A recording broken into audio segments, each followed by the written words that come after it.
ও আল্লাহর বান্দারা যুবক, আমার নবীর আদর্শের মালা কেন তুমি গলায় লাগাইবা না? মদিনার নবী রেখে যাওয়া আদর্শ এত সুন্দর। মক্কার জমিনে যখন নবী আসলেন, মক্কার মানুষ ছিল সৃষ্টির নিকৃষ্ট, খারাপ। এত বড় খারাপ মক্কার মধ্যে কোনো মানুষ ছিল না। কিন্তু সেই মানুষগুলো রাহমাতুল লিল আলামিনের মোহাব্বতের আদর্শ যখন গ্রহণ করা শুরু করলো, এদেরকে আল্লাহ এত পরিমাণ সম্মান দান করেছেন, আল্লাহ জান্নাতের টিকিট পাঠায় কায় নবী জানায় দেন এরা বিনা হিসাবে জান্নাতি। আপনারাও বিনা হিসাবে জান্নাতি হয়েছেন নিজে কেন? পিসাব কোনো টিকিট দেয় না? কি বলবি, পিসাব যদি টিকিট দিতে না পারে কি এর ভিড়? পিসাব কয় ওরে তুই নামাজ পড়বি কেন? আমি ভিড় যদি তোরে নামাজ সারা জান্নাতে নিতে না পারি, কি এর ভিড়? তুমি শয়তানের ভিড়। আমার নবীর থেকে বড় পিসাবের নাম কি? কথা বল, আমার নবীর থেকে বড় ভিড় নাই? আন্দাজি কইলেন আর হয়ে গেল, আসলেই নাই। আমার নবীর থেকে দামি কোন পীর, আমার নবীর মাজার শরীফ থেকে দামি কোন মাজার, যে বলবে সাথে সাথে বেঈমান, যে বলবে নবীর মাজার থেকে অমুকের মাজার দামি, সাথে সাথে। এই কথা বুঝতে কি কোরআন হাদিস লাগছে? আল্লাহ আকল দিছে না? আকলে বুঝে ধরে না? এই যুবকেরা ঠিক করে কও, যদি ভুল বলি দাঁড়া, কানে ধরুন একেবারে কান ছিড়ালাম বলে তওবা করে। আমার নবীর থেকে দামি পীর সাহেবের নাম কি? নাই না, মনে মনে বোধহয় আছে দুই একজন, কও আওয়াজে বোঝা যায় আছে, কও নাই। আমার নবীর মাজার শরীফ থেকে দামি মাজারের নাম কেন? আজমিরের মাজার, নিজামউদ্দিন আউলিয়ার মাজার, খানজাহান আলীর মাজার, শাহপরান শাহ নেয়ামত নাই। জমিনের মধ্যে দরবার শরীফ বলো, মদিনার দরবার থেকে দামি দরবার কোনটা? ভাবো, এক মিনিট ভাবো। আমার নবীর মদিনার দরবার থেকে দামি কোন দরবার আসেনি? যদি কেউ ভাবো আমার নবীর মাজার থেকে দামি মাজার অমুকের মাজার, তোমার ঈমান চলে যাবে। শুধু ঈমান চলে যাবে না, কইতে দেরি বিসমিল্লাহ ছাড়া জুতা নিতে দেরি নেই। আমার নবীর থেকে বড় পীর জমিনে নাই, আমার নবীর থেকে বড় কোন মাজার এই জমিনে আর। এর যুবক, আমার নবীর আদর্শ গ্রহণ করিয়া মক্কার বড় বড় খারাপ খারাপ মানুষগুলো তো দামি হয়ে গেল। এর নবীর উম্মতের দল, এদের ইতিহাস যদি সারা জীবন বয়ান করি শেষ করা যাবে না, কেমন দামি আল্লাহ তাদের বানাইলেন। 39 জন মুসলমান আমার নবীর হাতে কালেমা পড়ে ফেললেন। 10 বছর বয়সে হযরত আলী নবীর হাতে কালেমা পড়লেন। নবীর আদর্শ দেখার পর কলিজা ঠান্ডা হয়ে যাইতেছে সাহাবায়ে কেরাম। কেমন মায়ার নবী, জঙ্গলের পার্শ্ব দিয়ে হাঁটতেছেন আবু বকর সাথে। দুইজন হাঁটতে হাঁটতে অনেক দূর হেঁটে গেলেন, পেটে লাগছে ক্ষুধা।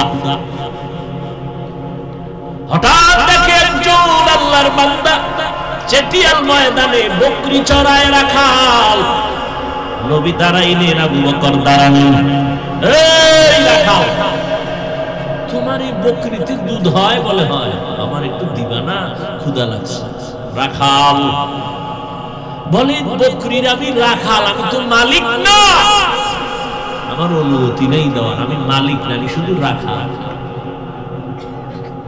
শুধু এই এতটুকু বয়ান যদি কেউ দিলে ঢুকায় আর দুর্নীতি থাকে সোনার বাংলায়, কইলেই কইব রাজনীতি। রাখাল বলে, আমার মালিকানায় নাই। এবার রহমাতুল লিল আলামিন দাঁড়ায়েছেন, আবু বকর দাঁড়ানো। ডাক দিয়া কয়, রাখাল, যেই বকরিটা জীবনে দুধ দিবে না, তুমি ভাবো বকরিটা আমি মুহাম্মদের হাতের সামনে এনে দাও। যেটা জীবনে দুধ দিবে না, বকরি নিয়ে আসছে। এইবার বকরিটার নবী হাত দিয়া, বরকতের হাত দিয়া মুছে দিলেন। রাখাল তাকায় দেখতেছে আর বলতেছে, আমি দেখতেছি আব্দুল্লাহর ছেলে মুহাম্মদ যখন বকরির পিঠের উপরে হাত মোবারক বুলাইয়া দিল, সাথে সাথে ভরপুর ওলান হয়ে গেল। মুহাম্মদ নিজের হাতে দুধ টেনে টেনে টেনে টেনে বের করে নিজেও পান করলেন, আবু বকরকে পান করালেন, আমারও দিলেন। এরপরে বকরিটার উপর আবার হাত মুছলেন, আগের মতো হয়ে গেল। এই রাখাল, বকরিটারে আবার পালের সাথে দিয়ে আসো। রাখাল পালের মধ্যে দিয়া একটা দৌড় দিয়া কয়, আব্দুল্লাহর সন্তান, আপনার নাম শুনছি কিন্তু এমন সুন্দর, আপনার মুজিজা এমন অলৌকিকতা জানি নাই। বেয়াদবি মাফ করবেন, আমারে মুসলমান বানায় দেন। ও গো নবীর উম্মতেরা,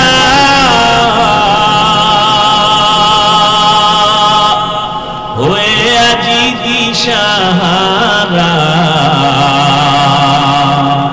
কোরআন হাদিসের চলো যখন যাহা চাই মনে, নবী বিনে কি তরবে ফুসিরাত মিজানে, নবী বিনে কি তরবে ফুসিরাত মিজানে।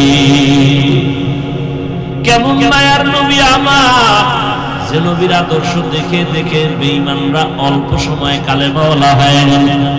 এরে নবীর উম্মতের দল, আমার মায়ের নবীর আদর্শে পড়িয়া সাহাবায়ে কেরাম নিজের জীবনটাকে বিলীন করে দিয়েছেন, জীবন দিয়ে দিয়েছেন, কিন্তু আল্লাহ মুহাব্বতের বিলীন করেন নাই। নবীর মুহাব্বতের মাঝে কোনো ফাটল ধরান নাই। এরে নবীর উম্মতেরা, ও যুবক, এত সুন্দর একটা প্যান্ডেল সাজাইয়া মানুষগুলো বসে আছে, খাওয়ান নাই, ঘুম নাই, বিছনাটাও এত কোয়ালিটি পূর্ণ না। আপনাদের কি মখমলের চাদর দিছে, যেই বিছনাটা দিছে এটাই যদি কোনো বিয়ার অনুষ্ঠানে দেয়, কি পরিমাণ জুতা খাইব। অথচ এখানে আপনারা যে বসে আছেন, কে বড় কে ছোট, কে আলেম কে মূর্খ, কোনো ভেদাভেদ নাই, কষ্ট নাই। আছে কষ্ট আছে? যাহারে ওয়াজে আইলাম আমাকে এইরকম দুর্বল বিছনা দিল কেন, তাহলে স্বর্ণের ভাটে নিয়ে যেতাম। এতগুলো মানুষ কোন খানা পাবে এর কোনো নিশ্চয়তা নাই, খাওয়ানোর লোভেও বসে নাই। বসে কি আবার উটের গোশত দেওয়া হবে, কোনো লোভ নাই। এরপরে এতগুলো মানুষ নিয়ন্ত্রণের জন্য কোনো পুলিশ নেই, র্যাব নাই, আছে? কোনো চুপচাপ বসে আছে, কে এদের বসায় রাখলো? এর পেছনে অবশ্যই কোনো নিয়ন্ত্রণ চলতেছে। ওই আল্লাহকে চিনো। এত সুন্দর অবস্থা দেখাই বেঈমানেরা কালেমা পড়ে। আমগো ধর্মের মধ্যে এমন কোন সিস্টেমই নেই। মুহাম্মদের আদর্শের মধ্যে এত সুন্দর সিস্টেম, এটা দেখে দেখে বহু বিধর্মী কালেমা পড়ে। অযুবকের দল, মদিনার নবী বলছেন যুবকের দ্বারা মুহাম্মদের উপকার হয়েছে। আজকে সেই যুবক ছাড়াটা রাত মোবাইলটা সামনে নিয়ে কবিরা গুনাহ করে করে করে করে রাত কাটায় দেয়। ও যুবক, তাকাইয়া দেখছো তোমার মতো কত যুবক আন্দর কিল্লা মসজিদের গেটে গিয়া জুমার সময় দেখবা অনেক যুবক তোমার মতো চেহারা, সুন্দর গোলাপের মতো, কিন্তু দুইটা চোখের পাওয়ার নাই, ভিক্ষার হাতা থালা নিয়ে কাঁদতেছে, আমার একটু ভিক্ষা দাও। তোমার 2 টাকা দিলে আমার বাসার মধ্যে আগুন জ্বলবে, খানা হবে। আজকে তুমি যেই চক্ষু দিয়া নাচ গান দেখে সারাটা রাত্র কাটাও, আল্লাহ যদি তোমারে অন্ধ বানাইতেন কেমনে সেই নাচ গান দেখতে যাবে? আমার আল্লাহরে এখনো চিনো না। আমরা নবীর তরিকা মানার কারণে তো সম্মান কমে নাই, ইজ্জত আমাদের কমে নাই। আমার নবীর এই সুন্নাত আর আদর্শ দুনিয়ার কোন হিন্দুরা মানবে না, বৌদ্ধরা মানবে না, ইহুদিরা মানবে না, খ্রিস্টানরা মানবে না। বলো বাবা, আমার নবীর সুন্নতের আদর্শ কারা মানবে? সত্য কথা বলতেও কষ্ট লাগে। তুমি মুসলমান হইয়া থাকলে নবীর আদর্শ কেন মানো না? তুমি কি বাঁচবা আর পরে আরো 10 বছর পর গ্যারান্টি কই এমন একটা দিন নাই যুবকের লাশের খবর নেই। 365 দিন খুঁজবা, দেখবা গড় হিসাবে প্রতিদিন যুবকের লাশ। আজকে তুমি এখন বয়ানে বসছো, দিব্যি আরামে শুনতেছো, আল্লাহ না করুন আগামীকাল না জানি কার খবর হয়ে যায় হসপিটালে অমুক বান্দা অসুস্থ বিছানায় পড়ে আছে, পরের দিন নাই। ও যুবক, আমার মায়ার নবী তোমার জন্য কত দোয়া করেন। ওই নবীর আদর্শের মালা গলায় লাগাও। তোমাকে আমি এই কথা বলি না চলো স্কুল কলেজ বাদ দিয়ে সবাই কওমি মাদ্রাসায় যাও, না না না, একবারও বলবো না, কেউ বললো মানবা না। ও যুবক, আমি এই কথা বলি না পাঁচকুল্লি মাথায় দাও, তাবলিগে যাও, চরমনাই যাও, হাটাজারি যাও, দেওবন্দীদের কাছে যাও, তাও বলবো না। স্কুল সারিয়া মাদ্রাসায় আসো, তাও বলবো না। বরং আমি তোমার পক্ষে বলে গেলাম, এ যুবক, স্কুল ছাড়বা না, কলেজ ছাড়বা না, ভার্সিটির পড়া ছাড়বা না, ডাক্তার হও, আমি দোয়া করি ইঞ্জিনিয়ার হও, তুমি একজন বড় প্রফেসর হয়ে যাও, একজন ভালো ডাক্তার হয়ে যাও। ও বাবা, তুমি ডাক্তার হও, আমার কোনো দুঃখ নাই, বরং দোয়া করি আমার মাদ্রাসায় মাওলানা মুফতি হওয়ার জন্য ছাত্রের অভাব নাই, কিন্তু আমার দেশে আদর্শ ডাক্তারের অভাব, আদর্শ ইঞ্জিনিয়ারের অভাব, আদর্শ একজন প্রফেসরের অভাব। ও বান্দা, তুমি মাদ্রাসায় দরকার নাই, তুমি তোমার লাইনে থাকিয়া তুমি আদর্শওয়ালা হয়ে যাও। স্কুল কলেজে পড়িয়াও তুমি আদর্শ ডাক্তার হও, ইঞ্জিনিয়ার হও, তবে বেয়াদব হইবা না। তোমার আচরণে যেন কোনো আলেম কষ্ট না পায়, তোমার ব্যবহারে যেন মুরব্বীরা কষ্ট না পায়, তোমার ব্যবহারে যেন কোনো মা বাবা, তোমার বন্ধুরা কষ্ট না পায়, তোমার আচরণে যেন অন্য সন্তান খারাপ হয় না যায়। ও যুবকের জন্য দরকার তোমার দোয়া, আর দোয়ার মধ্যে তোমার সবথেকে দামি দোয়া হলো তোমার মা বাবার দোয়া। তোমার মায়ের দোয়া নাও, বাবার দোয়া নাও। মা বাবার দোয়া করতে দেরি আরশে আজিমে যাইতে কোনো পর্দা থাকে না রে বাবা। অনেক সন্তানের বাবারা মায়েরা বারবার চিঠি দেয়, দোয়া চায়, হুজুর আমার সন্তানটার জন্য দোয়া করবেন, লাইনে। আমি বলি আব্বা জানেরা, আম্মা জানেরা, যেই পরিমাণ হুজুরদের কাছে আপনারা দোয়া চাইলেন, এর অর্ধেক যদি আল্লাহর কাছে চাইতেন ফলাফল পেয়ে যাইতেন। বাবা হইয়া দোয়া করতে পারেন না, কি মুহাব্বত সন্তানের জন্য। এরপরে দাঁড়ালেন আম্মা জান, আসেনি আম্মা জানেরা, আছে আম্মা জানেরা, আওয়াজ শুনেনি আমগো ফাঁস করলে লাগাও শুনে, আল্লাহ কবুল করেন। আর আওয়াজ শুনবে কি? ডাইনে বামে ক্যাসেট ক্যাসেট নিয়ে যখন প্যান্ডেলে ঢুকে আওয়াজের ভিতরে আর কোনো বয়ান চলে না। আবার 2-4 জন মহিলা যদি এক জায়গায় হয়, বয়ান তাদেরটা শোনা লাগে, আমাকে শুনবে কখন? যেই বয়ান শুরু হয় 3-4 জন আম্মা জান এক জায়গায় হলে টাটকা বয়ান চলে, এই পেছ লাগাই না। মহিলা প্যান্ডেলে প্রজেক্টর দেওয়া কবিরা গুনাহ, হারাম। আমার চেহারা আপনার বোনেরা দেখবে, মায়েরা দেখবে, হালাল না হারাম? যেটা সরাসরি দেখা হারাম, এটা ভিডিওতে দেখাও হারাম।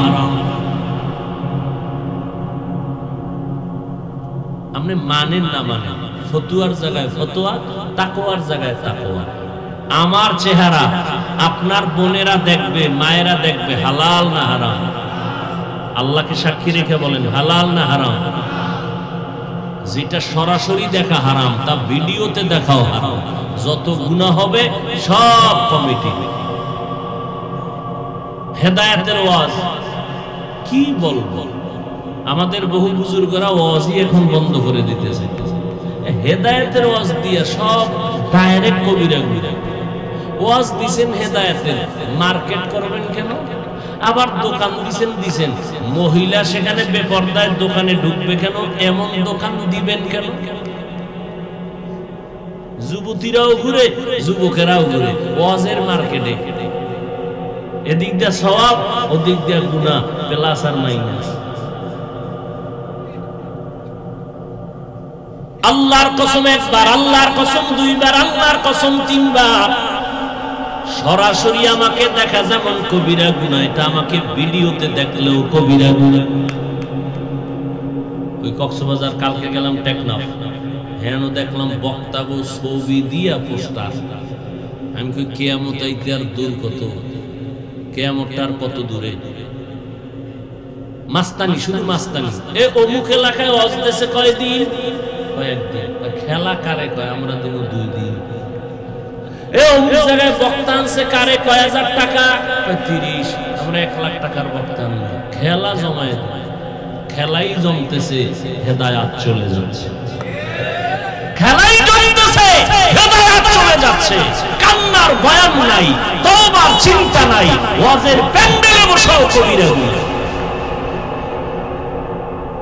কে শুনবে হক কথা? কে বলবে হক কথা? আমি যদি বলি আর জীবনে দাওয়াত দিব, কে বলবে? এই যে এতগুলো ক্যামেরা, নিষেধ করছি কে রেকর্ড করবি না, কোন ভেজাল লাগাই দিবি, একটু শান্তিতে আসি, এটার দিবি শেষ করে। কয়েকটারে তওবা করাইয়া, আমার পোশাক পরাইয়া, এরপরে মুরিদ টুরিদ বানাইয়া, এরপরে বসাইছে যে এই লাইনে যদি আও, আশা আছে এই পোশাক পইরা বেঈমানি করবে না। আমার এই পোশাক পইরা কেউ আলেমদের পিছনে বেঈমানি করবে না। 100 ইনশাআল্লাহ, আল্লাহর উপরে ভরসা। অতএব যারা বেঈমানি করার নিয়ত আছে, ওরা আমার এই পোশাক পইরা রেকর্ডিং এ আসবে। আমি যদি কইতাম এই সব ফোন, তাই কাল শুরু হয়ে যেত। আমি গাড়িতে ওঠার আগেই বরকত শুরু হয়ে যেত। কে কত বিরোধিতা করতে পারে? আল্লাহ মাফ করেন।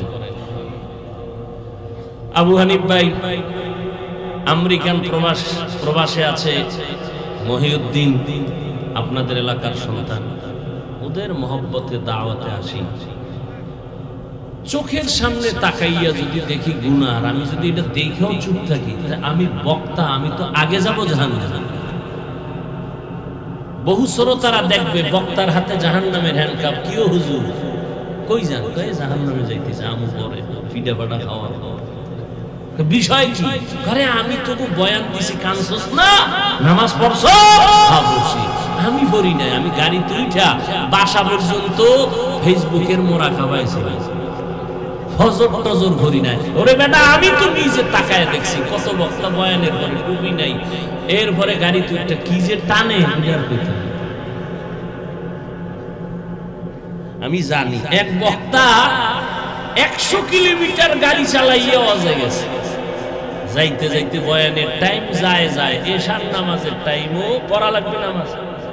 এবার একটা কি হুজুর নামাজ ভাই 48 মাইল গেলে মুসাফির 4 রাকাতের 2 রাকাত। আমি আইছি কত? 100। আমার পুরো নামাজ। বক্তা আল্লাহ আমার মাফ করেন, আপনাদেরও মাফ করেন। বখতিয়ার আবাবিল ইউথ অ্যাসোসিয়েশন, আমার এই কলিজার যুবকদের, আসলে এদের কোনো দোষ নেই। এরা তো আল্লাহকে চায়। আজকে এরা যদি এখানে কনসার্ট দিত, গান দিত, নায়ক নায়িকা কিছু করার ছিল? এরা সে আমেরিকার থেকে ভিসা ওকে করে, টাকা দিয়ে, ভাড়া দিয়ে, কত টাকা খরচ করে আসছে শুধু কোরআনের মহব্বতে, দ্বীনের মহব্বতে। তো ব্যস্ত লাগাইছি আমরা হুজুরেরা। আমি কইছি প্রজেক্টর মহিলাদের প্যান্ডেলে দেওয়া হারাম। আমার চেহারা কোন মহিলা দেখবে ইচ্ছা করে, হারাম, কবিরা গুনাহ।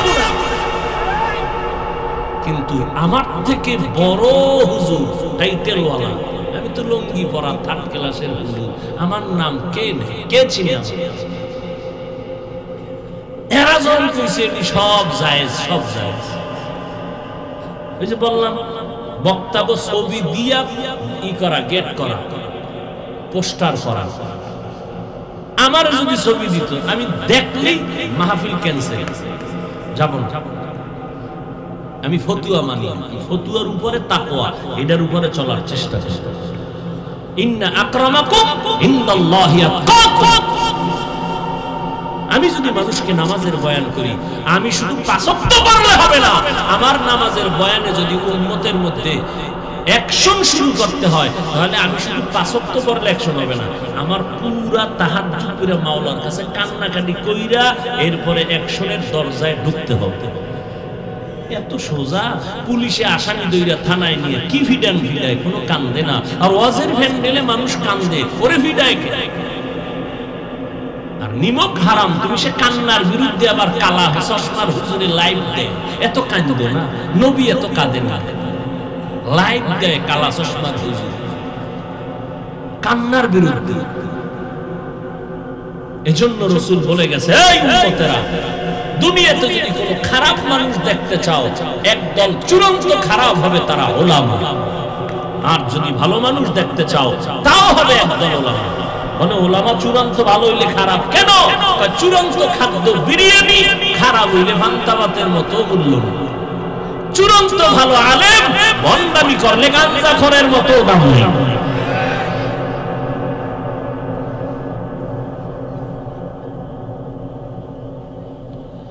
হায় হায়, কি বয়ান করব? এক হুজুর বলতেছে কোরআন শরীফ পুরো মানা যাবে না, ভিতরে জাল আছে।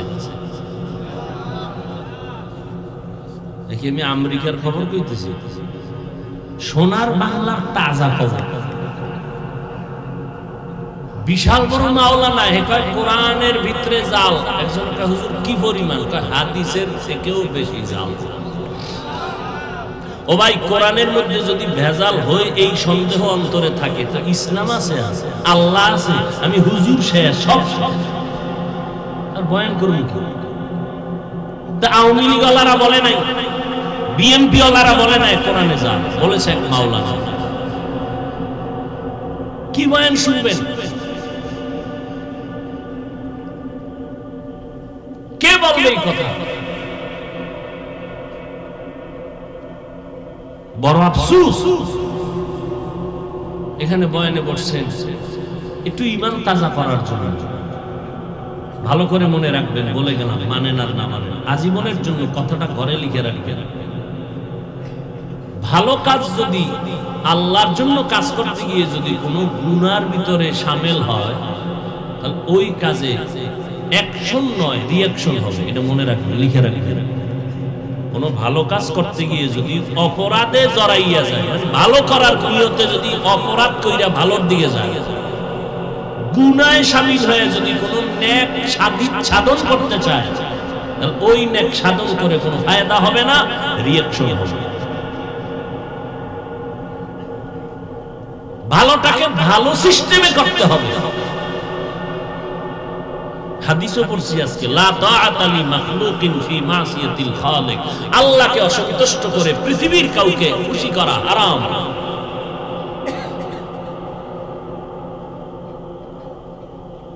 সুন্নতের খানা পইরে গেছে, উঠায় খাইছে, একজনে কে অভদ্রতা, চিৎকার দিয়ে বলেছে, রাসূলের সুন্নাত আমার হাবিবের সুন্নাত, তোর মতো দুনিয়াদারের কথা আমি ছেড়ে দিব? আমরা প্লেট চেটে খাই, কয় অভদ্রতা, আর এরা কুত্তার মতো কিছু খায়, কিছু ফেলে দেয়, ভদ্রতা।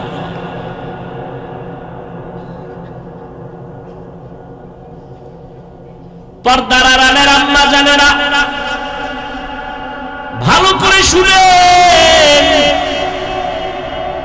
আপনারা নবীদের মা, সাহাবায়ে কেরামের মা, আউলিয়ায়ে কেরামের মা, হাফেজে কোরআনের মা, আরে আম্মা জান খাদিজা রাদিয়াল্লাহু আনহার মতো নারী, আপনারা আয়েশা রাদিয়াল্লাহু আনহার মতো নারী, আপনারা ফাতেমা রাদিয়াল্লাহু আনহার মতো নারী, এত মর্যাদা আল্লাহ আপনাদের দান করেছেন।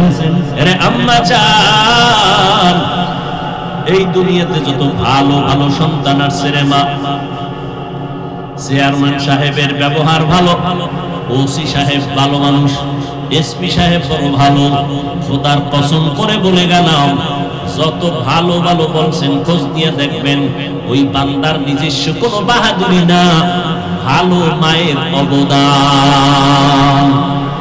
মা ভালো, এই জন্য সন্তান ভালো হয়েছে।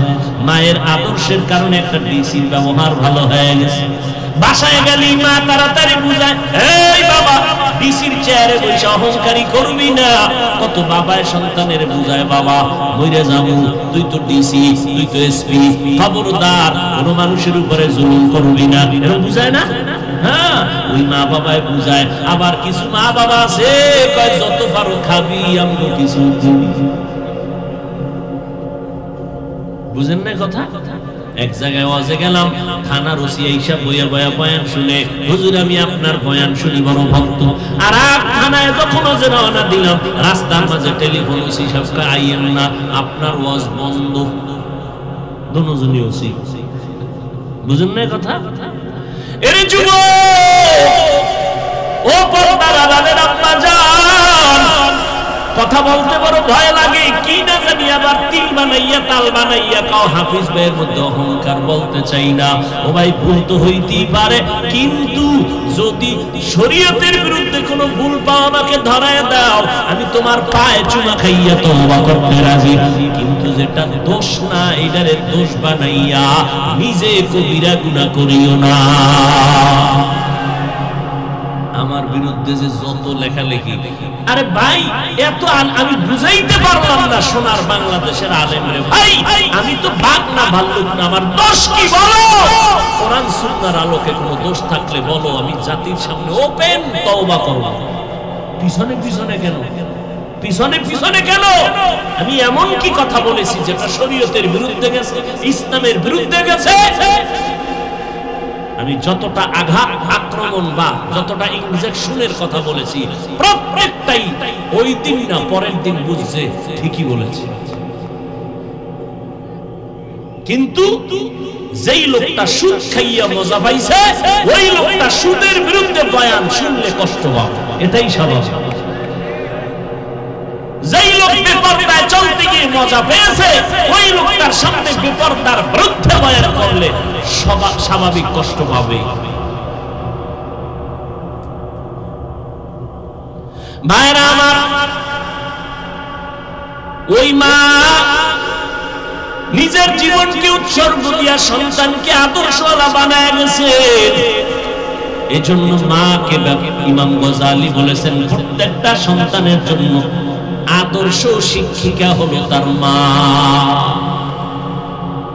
জীবনে কোনোদিন প্যান্ট শার্ট টাই তো পরে, জীবনে হাফ প্যান্ট আছে না, জীবনে পরি না, বাবাই পরায় না। ওই ছোটবেলার থেকে পায়জামা, লুঙ্গি আর এই গোল জামা, কোনোদিন কানি ফাড়া যে জামা আছে তাও পরায় না আমার বাবা। জীবনে দস্তরখান ছাড়া ভাত দেয় নাই। যদি দেখছে আমার বাবায় প্লেটের নিচে দস্তরখান নাই, ওই দিন মায়েরও সাইজ আমারও সাইজ, ভাত তো নাই কখন। আমার বাবার অনেক দেখছেন, খুব বুজুর্গ মানুষ, চোখের দিকে তাকান যায় না, মেজাজ গরম হয়। মেজাজটা তখনই গরম হয় যদি রাসূলের সুন্নতের উল্টা পাল্টা কিছু হয়। ভাইরা আমার, ভালো করে বুঝো, পর্দার আড়ালের আম্মা জান, আপনাদের এত সম্মান, সারা রাত যদি আপনাদের সম্মানের বয়ান করে শেষ করা যাবে না রে মা। এর আম্মা জান, আপনাদের কি একটু মনে চায় না একজন আলেমের মা হয়ে কবরে যাবেন, একজন হাফেজে কোরআনের আম্মা হয়ে কবরে যাবেন? আপনি মরে যাওয়ার পর আপনার জানাজার ইমামতি আপনার সন্তান করবে। জীবনে টাকা পয়সা নিয়ে তো কেউ কবরে যাইতে পারে না রে মা, দুনিয়ার ক্ষমতা নিয়ে কেউ কবরে যাইতে পারে না। ওরে যারা একটা আলেম রাইখে গেল, কোরআন পড়াইয়া গেল, ওই সন্তান মায়ের কবরের কিনারায় দাঁড়ায় দাঁড়ায় কোরআন পড়ে আর চোখ বেয়ে বেয়ে পানি ছেড়ে কান্না করে। ওই মায়ের জীবনটা কতই যে ধন্য। ও পর্দার আড়ালের আম্মা জানেরা, দুনিয়া কিছুই না রে মা। আপনি মরিয়া গেলে 5টা সাদা কাপড় পরাইয়া কবরে নিয়ে যাবে। কই এলাকার মহিলারা 2 দিন খবর নিয়ে আর আপনার নাম কেউ নিবে না। কিন্তু খোদার কসম, একটা নেককার সন্তান যদি রেখে যান, আপনার সন্তান ডাক্তার হবে, তবে যদি কোরআন পড়ায় আদর্শওয়ালা বানায় যান, ওই সন্তানের আদর্শ দেখে মানুষ দোয়া করবে, আর ওই দোয়ার একটা অংশ আপনি মা কবরের মধ্যে পাইয়া যাবেন। ওই সন্তানের কথা মনে করতে গিয়ে সবাই মাকেও দোয়া করবে, কারণ ভালো মা না হইলে কখনো সন্তান ভালো হয় না, বাবার আদর্শ ভালো না হইলে কখনো সন্তানের আদর্শ ভালো হয় না। এরে আম্মা যান, স্বামীর মাল হেফাজত করবেন, সন্তানকে আদর্শওয়ালা বানাবেন, আল্লাহর দরবারে কান্না করবেন। স্বামীর মালটা কিন্তু আপনার নিজেরই মাল। সন্তানটাকে ইঞ্জিনিয়ার বানাবেন, তবে কোরআনটা পড়াইয়া ইঞ্জিনিয়ার বানায় দেন। আপনার সন্তান ইঞ্জিনিয়ারিং পড়ার ফাঁকে ফাঁকে ঘুমের ঘরে এশার নামাজের পরে ঘুমের আগে 1 ঘন্টা কোরআন পড়তে পাঠায় দেন কোন ইমাম সাহেবের কাছে, অথবা ফজরের নামাজের পরে 1 ঘন্টা কোরআন শরীফ পড়তে পাঠায় দেন। ও আম্মা জান, আপনি যদি একটু সোচ্চার হয়ে যান কষ্ট করিয়া, সকালবেলা যদি আপনার সন্তানটারে ডাক দেন, বাবা ওঠ নামাজ পড়। আমার নবী তো তাবিজটা দিয়ে গেছেন 1500 বছর আগে। 7 বছর হইলেই মা বাবা সন্তানটারে নামাজের মুসাল্লায় দাঁড় করাও, 10 বছর হইলে শাসন করিয়া লাগলো নামাজ পড়াও। ছোট থেকে যদি কন্ট্রোল করিয়া নাও, আর বড় হলে বেয়াদবি করবে না। ওই সন্তান মা বাবার জন্য জীবন দিবে, খেদমত করবে। ও মা, ওই সন্তানের মা বাবা হইয়া লাভ কি হবে? যেই সন্তান মা বাবারে সালাম দেয় না, মা বাবার কল্যাণে আগাইয়া যায় না, ও বাবারা, ওই সন্তান দিয়া কোনো লাভ নাই। সন্তানটা ইঞ্জিনিয়ার বানাইলেও যেন আপনাকে সম্মান করতে বাধ্য হয়। আপনি ছোট থেকেই সন্তানকে আদর্শওয়ালা বানায় দেন, স্বামীর মাল হেফাজত করেন। আপনি মা যদি 5 বেলার নামাজ পড়িয়া মাওলার কাছে দোয়া করেন, ও আল্লাহ, আমার সন্তানটারে তুমি আদর্শওয়ালা বানাও, আমার সন্তানটা কামাই রুজি করে হালাল ভাবে কামাই রুজিতে বরকত দাও। আম্মা জান, আপনার স্বামী যদি হারাম টাকা কামাই করে, আপনি যদি 1 দিন 2 দিন জিজ্ঞেস করেন, ও স্বামী আমার এই মাসের বেতন কত? 20,000। যদি দেখেন বেতন আসছে 22,000, আপনি মা যদি জিজ্ঞাসা করেন 2,000 টাকা বেশি আসলো কেন, স্বামী চিন্তায় পড়ে যাবে, কি বলবো? বলবে একজনে আমারে দিছে, এটা নিয়ে আসছি। পরের মাসে যদি দেখেন আবার বাড়তি, ও স্বামী বলো তোমার বেতন 20,000, 3,000 বাড়তি কেন বলো? একদিন না একদিন বলতে বাধ্য হবে, আমি অমুকের বেতন থেকে কিছু টাকা কর্তন করেছি, আমি অমুক সরকারি বরাদ্দ থেকে এত টাকা নিয়ে আসছি। আম্মা জান যদি সাথে সাথেই বলেন, স্বামী আমার, আমি জীবনটা দিয়া কষ্ট করে সংসার করাইয়া যাব, তবে হারাম টাকা দিয়া সংসার করাইতে চাই না। তুমি যা পাও হালাল নিয়ে আসো, আমি কষ্ট করে সংসার করাবো হালালের উপরে। এই কথা যদি স্বামীকে বুঝাইয়া বলতে পারেন, স্বামী জীবনে মইরা গেল আর হারাম টাকা খাবে না। স্বামীকে যদি বলতে পারেন, স্বামী তুমি হারাম খাইয়া তোমার রক্তটারে নাপাক করতেছো, আমার বাচ্চার তো কোনো অপরাধ নাই, তুমি হারাম টাকা দিয়ে আমার বাচ্চার রক্ত কেন নাপাক করবা? হতে দিব না, আমার রক্তটারে নাপাক করতে আমি সুযোগ দিব না। এইভাবে যদি মা, সন্তান চাকরি করতেছে, প্রত্যেকটা মা যদি সন্তানের হাত ধরিয়ে কয়, বাবা তুই আমারে মা মানো কিনা? বলে মা মানি, আমি তোরে মরিয়া যাব, জীবনের একটা দাবি কইরা যাই। কি মা বলো? মা যদি হাত ধরে কয়, বাবা জীবনে কোনো গরিবের উপরে জুলুম করবি না, হারাম টাকা কোনোদিন হাত দিয়া ধরবি না, আম্মা জানের একটা কথাই সন্তান আল্লাহর ওলি হয়ে যাবে। এই জন্যই তো নবী বলেছেন, আজ দুনিয়া কুল্লুহা মাতা ওয়া খায়রু মাতা'id দুনিয়া লিমরাতুস সালিহা। দুনিয়ার সব হলো সম্পদের মধ্যে উত্তম সম্পদ হলো নেককারিনী মহিলারা। ওরে আম্মা জান, আপনারা খাদিজা রাদিয়াল্লাহু আনহার মতো নারী, খাদিজার মতো টাকাওয়ালা তো হতে পারেন না রে মা।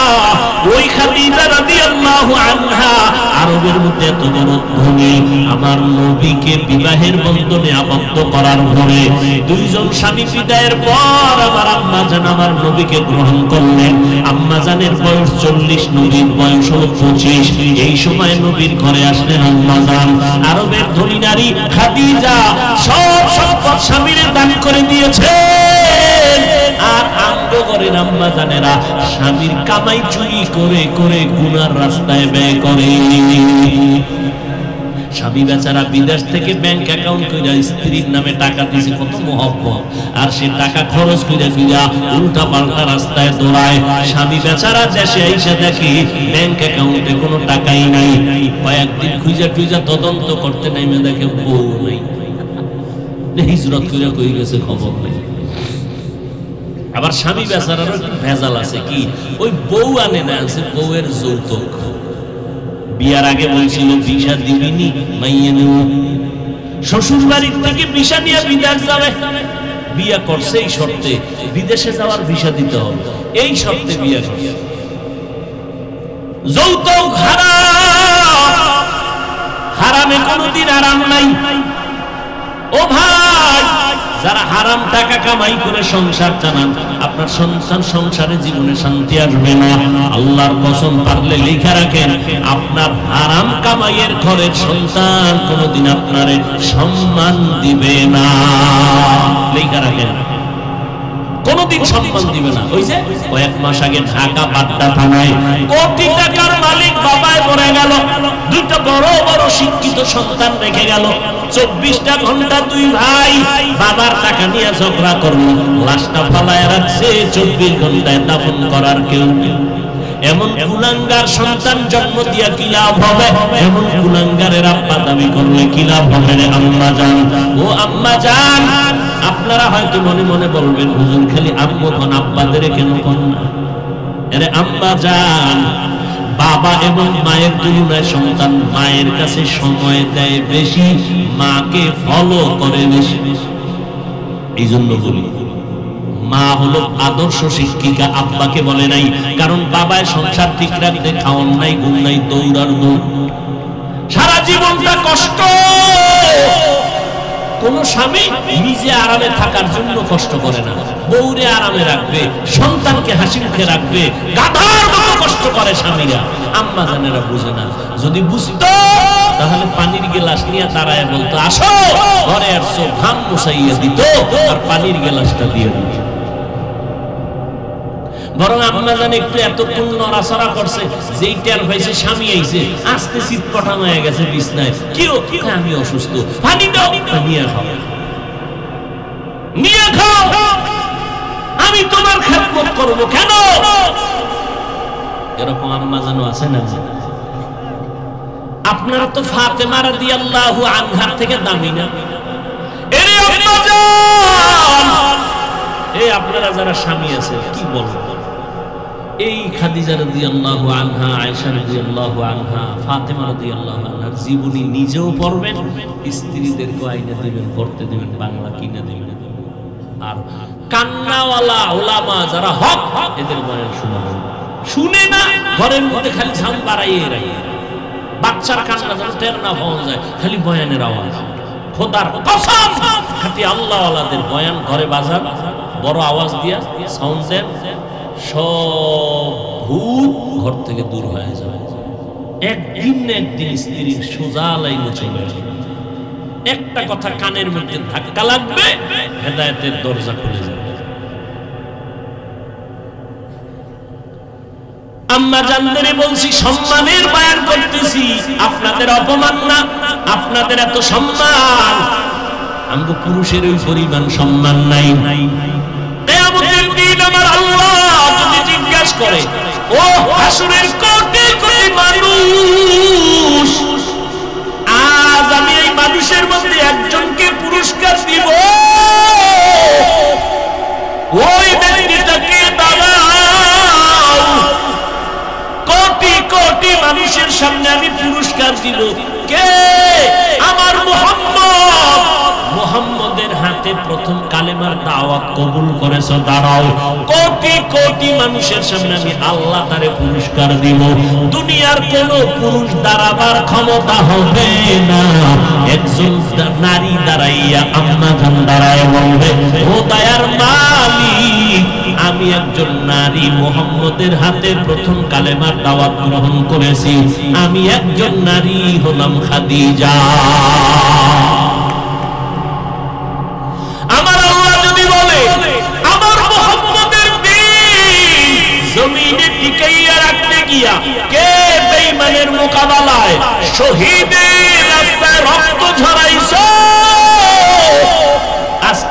দাঁড়াও, আমি আল্লাহ কোটি মানুষের সামনে পুরস্কার দিব। একজন পুরুষও দাঁড়াইতে পারবে না। একজন আম্মা জান দাঁড়ায় বলবেন, আল্লাহ নবীর দ্বীন জিন্দা রাখার জন্য বেঈমানের মোকাবেলায় আমি রক্ত বিলাইয়া শহীদের মর্যাদা আছি। আমি একজন নারী, সুমাইয়া রাদিয়াল্লাহু আনহা। এরপরে দাঁড়ালেন আম্মা জান হযরত আলী বলেন, আমি কোথাও থেকে দৌড়াইয়া মসজিদে ঢুকলাম, দেখি নবী বসা, সাহাবারা বসা। প্রশ্ন চলতেছে নারীদের জন্য শ্রেষ্ঠ গুণ কি দুনিয়ায়? কেউ জবাব দেয় না।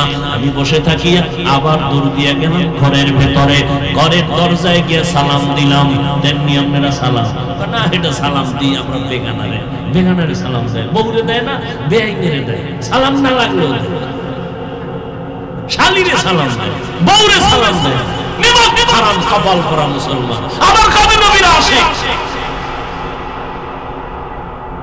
বেগানারে সালাম দেয়। বেগানারে সালাম দেওয়া জায়েজ নাই। বেগানারে সালাম দেওয়া কি নাই? খালি সালাম, সালামালাইকুম সালামালাইকুম সালাম দেয়। সালামের স্টাইল কি সালামালাইকুম? বিয়ে ফাঁস করলি আসসালামু আলাইকুম এটা বলতে পারে, বিয়ে ফাঁস করছে সব পারে, সালাম পারে না। বেগানাকে সালাম দেওয়া নিষেধ। আম্মা জানেরাও বেগানা পুরুষকে সালাম দেওয়া নিষেধ। কোন বেগানা পুরুষ বেগানা নারীকেও সালাম দেওয়া সম্পূর্ণ নিষেধ। মাকে সালাম দেওয়া লজ্জা লাগে, বেআইনেরে দিলে মজা লাগে।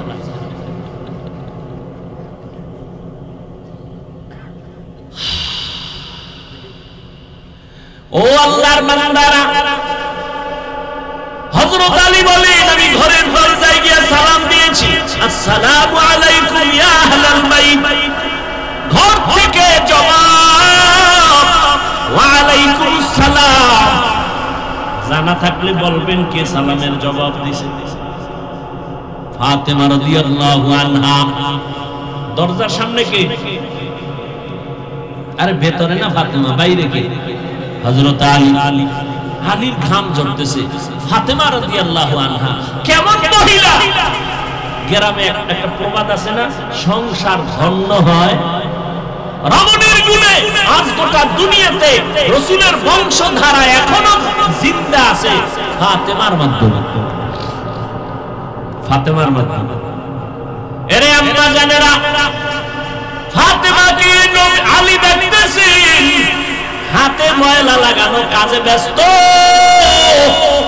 যেই ঘরের মহিলারা সংসারে কাজ করে না তাদের সংসার উন্নতি হয় না, কপাল বইরা যায়। ও পর্দার আড়ালের মা, নিজের সংসার নিজে করাইবেন, কাজের মাইয়া বলারে দিয়ে সব কাজ করাইবেন না রে আল্লাহ, বরকত হবে না। কেমনে কইতাম এত কথা ওয়াজে কওয়া যায়? আম্মা জান আপনার কাপড় চুপড়, আব্বা জানের কাপড় চুপড় কাজের লোক দিয়া ধুইতে দিবেন না, বরকত থাকবে না। ও কেমনে বলে? আরে আম্মা জান, ফাতেমা নিজের হাতে চাকা ঘুরাইয়া আটা বের করে নিজ হাতে রুটি বানায়। আর আম্মা জান খালি কয় আমি অসুস্থ। আল্লাহ একা যখন কইতে আছে বাড়াইতেই থাকি, পয়েন্ট খালি বাড়তি আছে। ডায়াবেটিস কত? কয় 28, এরপরে কয় 35। কাম করবো না, টাকার বাহাদুরি। কাজের লোকে বাথরুমে গেলে পরিচ্ছন্ন হয় কিনা, ওযু করে কিনা খবর নাই, ও যা খাওয়াবি নেই। একটা ঘৃণা তো থাকা উচিত। সব কাজ কাজের লোক করবে কেন? যেটা কাজের লোক করবে সে কাজ করবে। আপনি আম্মাজান তো ঘরের রত্ন, স্বামীরে পাকাইয়ে খাওয়াইবেন আপনি। এরে আম্মাজান, হযরত আলী বলে ফাতেমা কাজে ব্যস্ত, সব কাজ বন্ধ করে সালাম দিয়ে পানি দিলেন। কি ব্যাপার এত পেরেশান কেন? নবীজির দরবার থেকে আসছি। আব্বা জান কেমন আছেন? আলহামদুলিল্লাহ, তবে একটু পেরেশান দেখলাম। কেন পেরেশান? ও ফাতেমা, একটা প্রশ্ন নিয়ে কথা চলতেছে, জবাব নাই। এই জমিনের মধ্যে নারীদের জন্য শ্রেষ্ঠ গুণ কি কেউ বলতে পারে না। নবীও চুপ করে বসে আছেন। ফাতেমা, আমার দিল বলে তুমি হয়তো পারবা। ফাতেমা বলে ইনশাআল্লাহ আমি পারবো। আব্বা জানের সালাম দিয়ে বলে দেন নারীদের জন্য দুনিয়াতে শ্রেষ্ঠ গুণ হলো বেগানার নজর থেকে নিজেকে বাঁচাইয়া রাখা। হযরত আলী দৌড় আবার নবীর দরবারে, নবী দেখে কয়বার একটা সংবাদ পাইছে, আলীও কি খবর, আমার ফাতেমা কেমন আছে? আলহামদুলিল্লাহ ভালো। জবাব দিয়েছে আপনার কলিজার টুকরা ফাতেমা। কি জবাব? ফাতেমা বলেছে নবী সারা দুনিয়ার নারীদের জন্য শ্রেষ্ঠ গুণ হলো চেহারাটা অন্যের বেগানার নজর থেকে নিজের চেহারা বাঁচাইয়া রাখা। ফাতেমা ইন্তেকালের আগে কয় আলী দুনিয়াতে কোনো বেগানায় আমি ফাতেমার দেহটা পর্যন্ত দেখে নাই, আমার মরণ হয়ে যাবে যাবে ভাব, আমার ঘরের মধ্যে দ্রুত গতিতে জানাজা পড়ায় দাফন করবা, বাইরে লাশটা নামাবা না।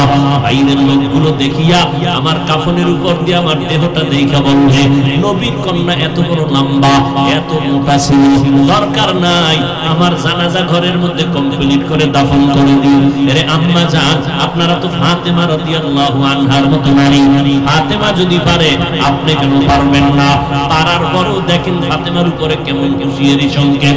আল্লাহর নবী সাল্লাল্লাহু আলাইহি ওয়াসাল্লাম ইয়া ফাতেমাতু আনকিজি নাফসাকি মিনান নার, নবীর ইন্তেকালের 6 মাস আগে ফাতেমাকে নবী ডেকে বলেন ও ফাতেমা আমি তোমারে কত আদর করি বুঝানো যায় না রে ফাতেমা, আমি যদি কোথাও যাই তোমার থেকে শেষে বিদায় নেই, কোথাও থেকে আসলে আগে তোমার কাছে দেখা করি। কিন্তু ফাতেমা বিদায়ের আগে বলে গেলাম নিজেকে জাহান্নামের আগুন থেকে বাঁচাইয়া কবরে যাইব, কবরে গিয়ে যদি নেক আমল দেখাইতে না পারো কোনো উপায় হবে না।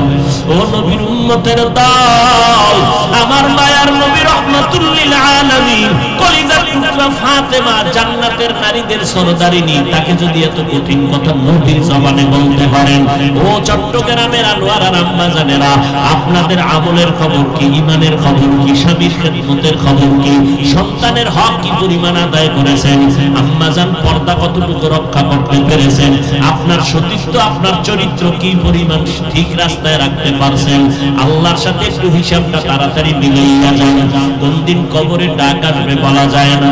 ও নবীর উম্মতেরা, ও যুবক এখনো সময় আছে, তওবা করো, স্কুলে পড়ো, কলেজে পড়ো, চাকরি করো, তবে আর নামাজটা ছাড়িও না রে বাবা।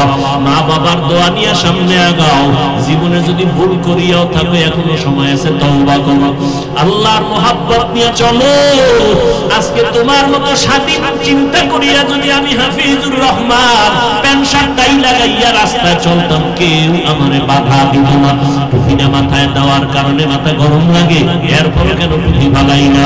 দাড়ির কারণে যৌবনের ভাব চলে যায়, তারপরও কেন দাড়ি ফালাই না? লম্বা জামার কারণে শরীরটা গরম লাগে, তারপরও কেন ফালাই না? ও বাবা, এই টুপি দাড়ির কারণে কত মানুষ আমারে গালি দেয়, এরপরও কেন এই রাস্তা ছাড়ি না রে বাবা? শীতের মধ্যে ঠান্ডা পানি দিয়া ফজরের নামাজটা পড়তে ওযু বানায় কত কষ্ট, তার বলার ভাষা নাই, এরপরও কেন নামাজ ছাড়ি না রে বাবা? একটাই কারণ, আল্লাহর নবীর হাতে গড়া সাহাবায়ে কেরাম জান্নাতের টিকিট পাইছেন আবু বকর সিদ্দিক, এরপর নামাজে দাঁড়াইয়া দাঁড়াইয়া কান্না করতে না সারাটা জিন্দেগি। ওমরে ফারুকের মতো বান্দা জান্নাতের টিকিট পাইয়াও জীবনটা ভর কান্না করে গেলেন জাহান্নামের আযাবের ভয়। এমনকি আপনার আমার নবী, যে নবীর কোনো গুনাহ নাই, জিন্দা নবী, হায়াতুন নবী, আজও মদিনাতুল মুনাওয়ারা রওজা পাকের মধ্যে নবী জিন্দা উম্মতের খবর নিতেছে। যেই নবী এত জীবন কষ্ট করলে উম্মতের সারি আসমানে যান নাই, ওই নবী আম্মা জান আয়েশা বলে দেখি আমার রুমের মধ্যে বসে বসে কান্না করেন। আম্মা জান আয়েশা বলে নবী কেন কাঁদেন? আমি আয়েশা কোনো বেয়াদবি করে ফেললাম নাকি? নবী করেন না রে আয়েশা তুমি বেয়াদবি কেন করবা? আম্মা জান আয়েশা বলেন নবী আমার বয়স তো অনেক কম, আমার বেয়াদবি অজান্তে হতে পারে। আমার 6 বছর বয়সে আপনার সাথে বিয়ের বন্ধন হইল, 9 বছর বয়সে আমি আয়েশা আপনার ঘরে আসলাম। আম্মা জান আয়েশার 18 বছর যখন বয়স, তখন আমার নবী দুনিয়া থেকে বিদায় হয়ে চলে গেলেন। ও আম্মা জানেরা, মাত্র আম্মা জান আয়েশা নবীর ঘর করেছেন 9 বছর, 18 বেশি বয়স হয় নাই, নবীর ঘর করলেন মাত্র 9 বছর। এই 9 বছরে 18 বছরের নারী আম্মা জান আয়েশা নবীর বরকতে স্বামীর খেদমত করে কি পাইলেন জানেননি? আম্মা জান আয়েশা বলেন 6 বছরে বিয়া হয়ে গেল, 9 বছর বয়সে নবীর ঘরে আসলাম, বাকি 9 বছর নবীর ঘর করে 18 বছরে নবী বিদায়। আল্লাহর শুকর, ওই 9 বছরে আমি আয়েশাকে আল্লাহ এত ব্রেন দান করেছেন, আমি 2000-এর উপরে হাদিসের হাফেজা হয়ে গেছি। আর শুধু তাই না, আমার নবী আমার জন্য এমন দোয়া করিয়া গেছে, ওই আরবের যত বড় বড় বড় বড় সাহাবায়ে কেরাম কঠিন কোন মাসআলায় যদি আটকাইয়া যাইতে, আমি আয়েশার কাছে যদি আসে, আয়েশা এমন একটা সমাধান দিয়ে দিতেন, বড় বড় সাহাবায়ে কেরামের মাসআলা হল হয়ে যাইত। ও আম্মা জান আয়েশা 18 বছর বয়স, 9 বছর ঘর করিয়া 2000-এর উপরে হাদিস তার মুখস্থ হয়ে গেল। অথচ কপাল বুঝি খারাপ, আম্মা জানেরা মাওলার কোরআন শরীফটাও পড়তে পারলেন না। কোরআনটা পড়বেন ফজরের পরে সূরা ইয়াসিন, জোহরের নামাজের পরে সূরাতুর রহমান তেলাওয়াত করবেন, আসরের নামাজের পরে আম্মা ইয়াতাসাআলুন, মাগরিবের নামাজের পরে সূরা ওয়াকিয়া তেলাওয়াত করবেন, এশার নামাজের পরে সূরা মুলক তেলাওয়াত করবেন। আপনার ঘর ফেরেশতারা পাহারা দিবে, আপনার ঘরে কোনোদিন চোর ডাকাত আসবে না, আপনার স্বামীর কামাই রুজিতে কোনোদিন অভাব লাগবে না। সূরা ইয়াসিনটা পড়া ভুলিয়েন না রে আম্মা জান। কপাল খারাপ, দুনিয়ার সব কিছুই শিখলেন, কোরআন পড়া শিখলেন না। আমি ছোটবেলা থেকে বলতেছিলাম, ভুলে গেছিলাম, আম্মা জান আমাদের গজল শিখাইতেন, আম্মা জান আমাদের কোরআন পড়া শিখাইছেন। ও পর্দার আড়ালের আম্মা জান, কেন কোরআন শিখলেন না রে মা? কোরআনের মতো আর এত মধুর তেলাওয়াত কই পাইবেন? ও পর্দার আড়ালের আম্মা জান, ওই আম্মা জান আয়েশার মতো আপনারাও নারী। নবী বলেন, আয়েশা আমি কান্না করার কারণ হাসরের ময়দানের কঠিন কথা আমার মনে পড়ে গেল। আম্মা জান আয়েশা বলেন, কেমন কঠিন? নবী বলতেছেন, আয়েশা এই জমিনটা হবে কিয়ামতের মাঠ, হাসরের ময়দানে সমস্ত নারী পুরুষ উলঙ্গ আল্লাহর আদালতে দাঁড়াবে। আল্লাহ পাক গরম মেজাজ নিয়ে কুদরতের আওয়াজ দিয়ে বলবেন, লিমানিল কুল্লু। আল্লাহ পাকের কুদরতের রাগান্বিত বড় আওয়াজে হাসরের ময়দানটাকে ভেঙে দিবে। অপরদিকে সূর্যের গরম, আল্লাহ বলবে, সূর্য যত তাপ আছে জমিনে ছেড়ে যাও। অন্যদিকে জাহান্নামের আওয়াজ, জাহান্নামের আওয়াজে হাসরের মাঠ থরথর করে কেঁপে উঠবে। নবীজি বলেন, ও আয়েশা নবীদের কোনো গুনাহ নাই, সেই নবীরা পর্যন্ত কান্না শুরু করবেন, হাউমাউ করে কাঁদবেন আর বলবেন, উম্মতের কথা সব নবীরা ভুলিয়ে কাঁদবেন, আল্লাহ আমাকে বাঁচাও। আদম নবী কান্না শুরু করবেন, আল্লাহ আমারে বাঁচাও। মুসা নবী কান্না করবেন আর বলবেন, আল্লাহ আমারে বাঁচাও। সূর্যের গরম সহ্য করা যায় না, জাহান্নামের আওয়াজ কানের মধ্যে নেওয়া যায় না। এমন এক কঠিন পরিস্থিতির মধ্যে ইব্রাহিম নবী কাঁদবেন আর বলবেন, আল্লাহ আমারে বাঁচাও। একজন নবী ও উম্মতের কথা কেউ স্মরণ করবেন না। আম্মা জান আয়েশা বলেন, নবী তখন আপনি তো দুজাহানের সরদার, রহমতের নবী, আপনি তখন কি করবেন? আম্মা জানকে নবী বলেন, ও আয়েশা ওই সময় আমি কোন উম্মতের কথা নিজের চিন্তা বাদ দিয়া আমি আল্লাহর দরবারে মাকামে মাহমুদে সিজদায় পড়ে কাঁদব আর বলবো, আল্লাহ আমার উম্মতের বাঁচাও, আমার উম্মতের বাঁচাও। আমি একবারও আমাকে বাঁচানোর কথা বলবো না, আমি আমার মেয়েকে বাঁচাও বলবো না, আমি আমার স্ত্রীকে বাঁচাও বলবো না, আমি বলবো, আল্লাহ আমার উম্মতের বাঁচাও। আম্মা জান আয়েশা বলেন, আপনার কান্নার পরে কি হবে? আল্লাহ বা নবী বলেন, ও আয়েশা তখন আমার আল্লাহর অন্তরে মায়ার জোশ আসিয়া যাবে। আমার আল্লাহ বলবে নবী আপনি মোটেও কাঁদবেন না, মাথা উঁচু করেন, আপনাকে আমি এখনই সুযোগ দিচ্ছি রে নবী, আপনার একটা উম্মত আমি জাহান্নামে দিব না, আপনি বাসিয়া বাসিয়া এই কোটি মানুষের মধ্য থেকে উম্মত গুলো জান্নাতের দিকে নিয়ে যান। আম্মা জান বলেন নবী তখন আপনি কি করবেন? নবী বলেন আমি কোটি কোটি মানুষের মধ্যে উম্মত গুলো বাসিয়া আরশে আজিমের নিচে নিয়ে বসাবো। আল্লাহর নবীর প্রশ্নের কথায় আম্মা জান আয়েশা বলেন নবী কোটি কোটি মানুষের মধ্যে আপনি উম্মত গুলো চিনবেন কি করে? আল্লাহর নবী বলেন ও আয়েশা দুনিয়াতে আমার উম্মতেরা পাঁচ বেলার ওযু বানাইয়া তারা নামাজ আদায় করত, কিয়ামতের দিন ওই ওযুর অঙ্গগুলো নূরের আলোর দ্বারা ঝলমল করতে থাকবে। আমি নবী দেখে দেখে ধরে ধরে জান্নাতের দরজায় নিয়ে যাব, কিন্তু নবী নিজে নিয়া কাউসারের পানি নিজের হাতে পান করাবেন, লাইনে দাঁড় করায় হঠাৎ দেখবে একটা পর্দা পড়িয়ে গেছে উম্মত পর্দার বাইরে। হঠাৎ নবী দেখে বলবো ফেরেশতা আমার উম্মত এখনো লাইনে দাঁড়ানো, পর্দা ফালাইলে কাউসারের পানি কি দিব না?